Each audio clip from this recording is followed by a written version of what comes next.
Shalom, my name is Sifu Avi, and it's good to be with you today. Today is going to be the third video of Chinese Dragon Kempo Kung Fu, and we're going to go over some of the old techniques, or some of the first techniques, and then we are also going to review some new techniques. So the first thing I want to say to you is this: thank you for joining me, and I'm just having fun with this because I can't teach Kempo or Kung Fu or my style of Kempo Kung Fu anywhere here because I'm so busy doing other things. Today is Friday. It is Shabbat. So I say to all of my Jewish brethren, my brothers and sisters out there, Shabbat Shalom. And let's have a great celebration this Friday. As you can see, I put up a backdrop here because you could see my washer and dryer. And I'm sure people are like saying, is this guy doing a load of laundry too and teaching martial arts? Like, yeah, probably. You know, that's what I do. I do a lot of different things simultaneously. We're going to get into the whole esoteric part of being a multi-dimensional being, doing multi-dimensional things in a multi-universe simultaneously. Because I am a channeler as well, my martial arts is what helps ground me into this earth realm. So this is why I love teaching martial arts, and I just love the study of it because it is so grounding for me personally. Can it be grounding for you? It can be, and it's a great practice. I'm 61 years old now, so I continue to practice over 25 years, and it still keeps me nice and grounded. I'm going to be a little shameless right now, and I'm going to plug my book. This is called Magdalene's Journey. If you can see this here, you can get it on Amazon. And this was a book that my wife and I wrote, I'd say about a year ago, and it's done really well. It's won a lot of awards. And this is about Mary Magdalene and her journey. And she's one of the beings, believe it or not, that comes through and teaches through me. And this book is based on, there are three different parts of it. It's channeled, it's researched, and it was created as a novel. And it's a really interesting book. I'll be going in September to lead a Mary Magdalene journey to France with about 12 women. My wife and I are going to be doing that. So we're going to have a really good time. And what does channeling have to do with martial arts? It's all energy and how you focus your energy on a daily basis. Everything is circular. It all comes back one way or another.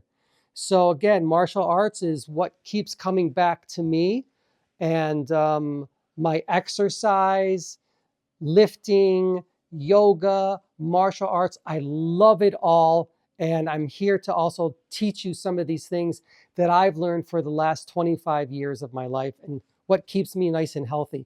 So let's review. So we did last video, we did 4 basic strikes. And I went into a horse dance, and I just want to say something about the horse dance. Someone told me, no, not every martial art has a horse dance. Yes, I know that. That's true. I wish everyone did. I wish every martial art had a horse dance, but it doesn't. I practiced several martial arts that did not have a horse dance. So yes, thank you for bringing that up. That is true. But in the form of Kempo, the different forms of Kempo that I've learned, and in the different forms of Kung Fu, we all had a horse dance. So the horse dance, again, is nothing more than, it's basically here just to train your thighs. It's also here good for your core. Remember, let me come turn this way, I can see in the mirror. Don't stick your butt out. Tuck it in, go down, and this is it. This is the horse dance. And you train in this stance. It's great for training. It's great to stabilize. It's very grounding. So let's go over the 4 basic strikes. There are 7 basic strikes. And today we're going to do the last 3. So again, a horse dance. We're doing the first one. My right hand is out. Also, you can see I have my lifting gloves on. That's something you can do also to protect your hands if you want. So we have the ram's head punch. The punch itself, again, goes to the solar plexus area. It can go into the, there's a little articulation of a bone called the xiphoid process. And again, if it gets struck, it's enormous amounts of pain. I would even say you can target this down into the sacral chakra or chakra, this area. We'll speak more about chakras in time, but it can go there. So I'm going to demonstrate it again. This fist chambers, there's a reason for that as well. And it's just, hey, hey, hey, hey. And you can hear the explosion of air as it comes out. Next one is called the square fist punch, and it looks directly like this. Now in Ishin-ryu karate, they'll put their thumb over it like that. But in Kempo and in Kung Fu, we just take our thumb, we tuck it in. Always tuck your thumb in. Here anyway, you don't want to have a thumb sticking out. If you put it on top, you can, but here, this is how I learned it. In Ishin-ryu karate, when I studied that, they had it this way. But I tend to keep it more like this. Again, the target area for square fist punch is, again, solar plexus, xiphoid process, and even the heart chakra. Okay, so I'll have it a little bit higher. Again, hey, hey, hey, hey, hey, hey, hey, hey, hey. Okay, good. So that is the square fist punch. Next punch was more of a, it was a tiger claw. And the tiger claw, again, is not like this. It's going to be more like this, more like the paw of your cat. And when your cat is raking down, anything that gets in the way of that rake, you're going to see it. Okay, it's going to basically grab everything. It's like a rake when you're raking leaves or something. Whatever there just gets in the way, and it's going to be just taken out. So we're going to do that. And the target area for this is literally, it's the face. You coming down, raking everything across. Whatever there is, whatever there. You know what I mean? Okay, here we go. So I have my right hand here, and I, hey, hey, hey, hey, hey, hey, hey, hey. And you're breathing.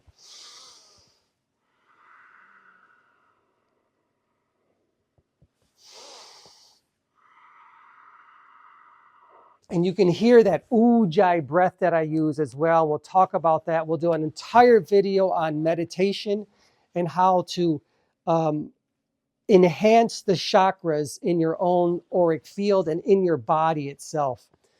Okay, the fourth strike was a chop. Now this is a chop with the palm up. In excuse me, my voice is cracking. In Choi Li Foot, a chop is not this. It's a chop choi, or a chop itself is more of a punch. So when I was studying that, I had to get the vocabulary right in my mind. So this is a chop, palm up, fingers not straight. They gotta be bent a little bit. You gotta have a little bit of articulation in your fingers. Keep this thumb tucked. Fingers are bent a little bit. And the chop is literally, it's like chopping through something, chopping through wood, chopping through a vegetable when you're cutting. You're literally cutting right through the carotid artery. And I told you, if that gets pressed in, it stops the flow of blood to the brain, and the person is pretty much knocked out.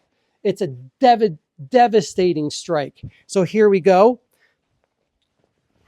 My right hand is out, and hey, hey, hey, hey, hey, hey, hey. Practice that 100 billion times, and it just becomes not second nature, but first nature. And I'm looking at my time. I want to make sure I don't go over the 15 minutes that YouTube is allowing me. So it's going to take some time before I get some more time that they allow to me. The next strike is the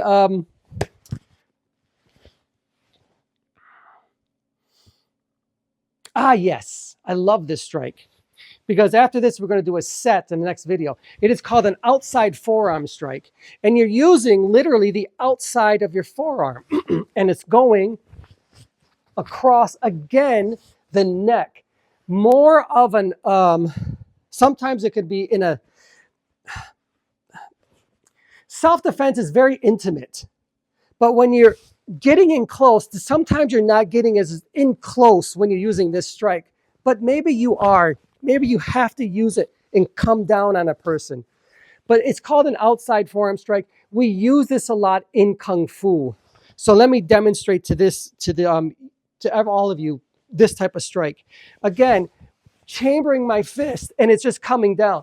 Height, height, height, height. And my fist is closed as well. And what it looks like on the heavy bag. Height, height, height, height, height, height. And that is the outside forearm strike. The sixth strike of this series is called a snake strike. Now in Kung Fu, my instructor used to call it the 4-piece iron rod. I'm like, okay, that's cool. Each system has its own name. I can't exactly remember what it's called in American Kempo, but in Chinese Kempo, my instructor only just referred to it as a snake strike. A snake strike, again, it's a cool strike. It's not there to cause a lot of damage. It's there basically as a way to create some initial pain. The targets for this, again, your hand is held, again, not like this. It's got to be squeezed a little bit, and it's going into soft tissue. And these soft tissue areas would be the eyes, perhaps the philtrum, which is the lower part here below your nose. It might go into the top of your nose as well. But primarily it goes into the eyes. If you've ever had someone has ever poked your eye, then you know it's going to start to tear. And this is your opening also to get some more strikes in there if you can. That's what it's for. It's called a snake strike. I love this. It's like a cobra. Again, I go into my horse stance. I chamber, right hand out, and height, height, height, height, height, height, height. And it's a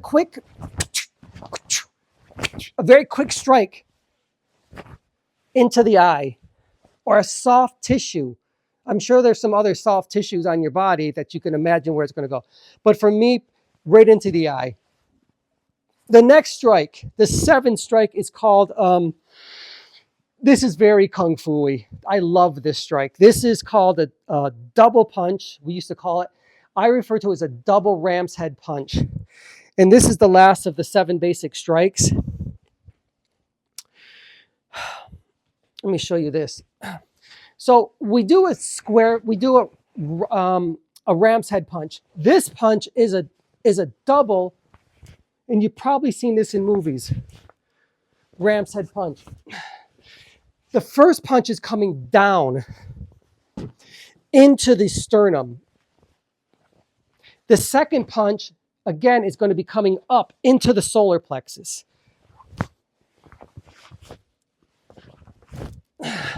I used to use this punch a lot when I had to spar. And I remember my partners would say, "What was that punch? It hurt like hell." It's a double punch or a double ram's head punch. That's what I call it in Chinese Dragon Kempo Kung Fu, a double ram's head punch. I'm going to demonstrate it to you here. You got to start on one side. I'm on my left right now, and height, height, height, height, height, height. And like with any punch, you're not just punching with your arms. You're putting your entire body into it. You're twisting into it. Again, I'm looking at my time. All right, this is it. Thank you. Shabbat Shalom to all of you out there. Enjoy your Friday. I am Avi, Sifu Avi, and it is my honor and privilege to be with you. Peace. Shalom.